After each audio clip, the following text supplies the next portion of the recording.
Shri Harikrishna Heights येथे अत्यंत व्याजबी दरात 25 अमेनिटीज आणि प्रशस्त पार्किंग सह 2 आणि 3 BHK रेडी पोझिशन फ्लॅट्स उपलब्ध। बुकिंग साठी संपर्क पार्श्वनाथ प्रोजेक्ट 9090787833।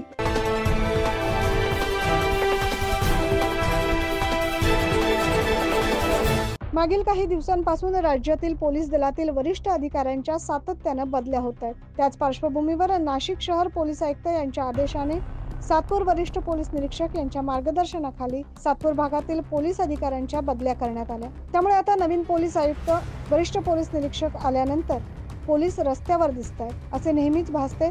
मात्र ही पेट्रोलियम कायम अशाच पद्धतीने राबवणे गरजेचे आहे अशी चर्चा स्थानिक नागरिकांकडून केली जाते। कायम अशीच पायी पेट्रोलिंग राहिली तर खऱ्या अर्थाने गुन्हेगारांवर धाक बसेल। पायी पेट्रोलिंग बाबत पोलीस उपनिरीक्षक वाघ यांनी अधिक माहिती दिली।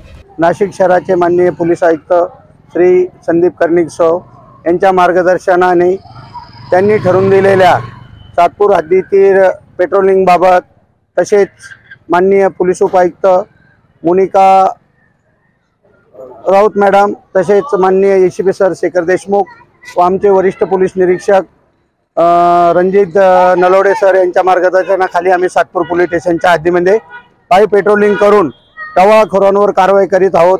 महादेवनगर शाळा क्रमांक 33 परिसरात देखील टवाळखोर मद्यपान करत असतात। रात्रीच्या वेळी MIDC परिसरात देखील बऱ्याचदा गाड्या लावून उभे राहून लोक रस्त्यावर मद्यपान करतात। सातपूर परिसरातील महाविद्यालय कॉलेज रोड समोर रोड रोमिओ देखील फिरतात। बऱ्याचदा सातपूर परिसरातील महाविद्यालय पोलीस स्टेशनला पत्र देखील देत असतात, त्यावर मात्र तात्पुरत्या स्वरूपात इलाज होतो। मात्र पुन्हा परिस्थिती जैसे थे अशी होत असते।